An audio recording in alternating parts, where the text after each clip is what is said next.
దేవునికి స్తోత్రము కలుగునుగాక. ఆమెన్. ఈ ఉదయకాల శుభములు మీకు తెలియజేయుచున్నది రెవరెండ్ కె శ్యాంబాబు. ఈ దినము కొరకు దేవుని వాక్యము. అయితే నా నామమందు భయభక్తులు గలవారగు మీకు నీతి సూర్యుడు ఉదయించును, అతని రెక్కలు ఆరోగ్యము కలుగచేయును గనుక మీరు బయలుదేరి క్రొవ్విన దూడలు గంతులు వేయినట్లు గంతులు వేయుదురు. మలాకీ గ్రంథము 4వ అధ్యాయము 2వ వచనము. ప్రభునందు ప్రియులారా, మన అనుదిన జీవితంలో సూర్యుడు ప్రతిరోజు ఉదయిస్తున్నాడు కదా, ఇక మాకు ప్రత్యేకమైన సూర్యోదయం ఏమిటి అనుకుంటున్నారా? మన జీవితములకు కావలసిన భౌతిక వెలుతురు సూర్యుడి నుంచి మనకు అందజేయబడుతుంది. కానీ యేసుక్రీస్తు నీతి సూర్యుడు, కోటి సూర్యుల ప్రభను కలిగిన దేవుడు. ఆయన తేజస్సు చేత, మహామహిమ చేత మనల్ని ఎల్లప్పుడూ సంరక్షించి ఆశీర్వదించి దీవిస్తున్నాడన్న సంగతి వాక్యము ద్వారా తెలియజేయుచున్నాడు. భౌతికమైన సూర్యుని యొక్క తేజస్సు అధికమైతే శారీరపరమైన అనారోగ్య రుగ్మతలు కలగవచ్చును. కానీ నీతి సూర్యుని యొక్క తేజస్సు ఆరోగ్యము, సమాధానము, నెమ్మదిని, ఆశీర్వాదమును కలగజేయుచున్నది. యేసుక్రీస్తు యొక్క మహిమ కలిగిన ఆ ప్రభ మన మీద ప్రసరించబడగలిగితే చీకటి కలిగిన మన హృదయాలలోని పాపము బయలువెడలిపోతుంది. యేసుక్రీస్తు వాక్యము ఆ వెలుగై ఉన్నది. సూర్యుని వలె ఆయన వెలుగును ఈ లోకములో ఉన్న పాపాత్ములైన వారందరిపై ఉదయింపచేయుచున్నాడు. లూకా సువార్త 1వ అధ్యాయము 79వ వచనములో, చీకటిలోను మరణఛాయలోను కూర్చుండు వారికి వెలిగిచుటకై ఆ మహావాత్సల్యమును బట్టి పైనుండి ఆయన మనకు అరుణోదయ దర్శనమును అనుగ్రహించును అని భక్తుడైన జకరియా ప్రవచనాత్మకమైన మాటను తెలియజేయుచున్నాడు.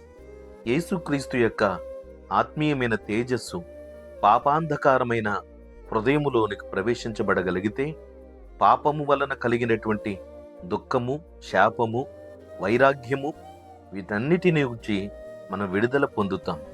ఎప్పుడైతే మన హృదయంలోంచి ఆ వేదనకరమైన పరిస్థితులు తొలగింపబడతాయో అప్పుడు మన హృదయము తేలిక పడుతుంది, మనసు ఆనందముతో ముందుకు సాగుతుంది.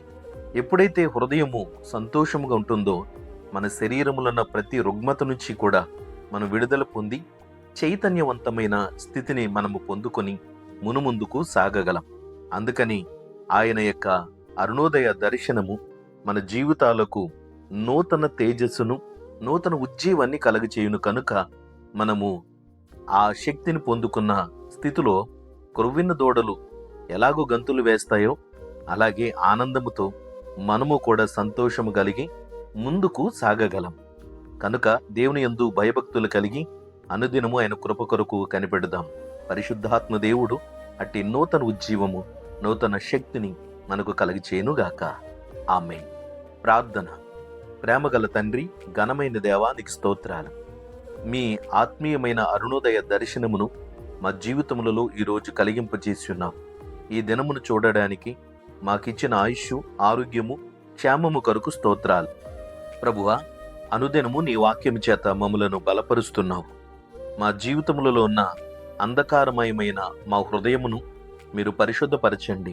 ప్రభా, అలుముకున్న వేదన, దుఃఖము, నీరసము, నిరాశ, నిస్పృహలు ఇట్లాంటి వాటన్నిటి నుంచి మాకు విముక్తిని, విడుదల కలిగించుమని ప్రార్థన చేయుచున్నాం. ప్రభువా నాయనా, నీ ఆత్మీయమైన వెలుగు అను వాక్యమును మాకు ప్రసాదించుటను బట్టి మేము బలము, శక్తిని పొందగలుగుచున్నాం. అనుదినము నీ యందు భయభక్తులు కలిగిన మా విశ్వాసపు జీవితమును మునుముందుకు సాగించుటకు మాకు సహాయం చేయండి. మా హృదయములలో నీ ముఖ ప్రకాశము ప్రసరింపజేసి సంతోషమును, సమాధానము అనుదినము మేము పొందినట్లుగా కృప చూపుమని ప్రార్థిస్తూ నేటి కార్యక్రమాలు పాల్గొందుచుండగా మా ప్రయాణములలో, పరిచర్యలలో మా ప్రార్థనలన్నింటికి సఫలతనిచ్చి మాకు తోడై ఉండమని వేడుకుంటున్నాం.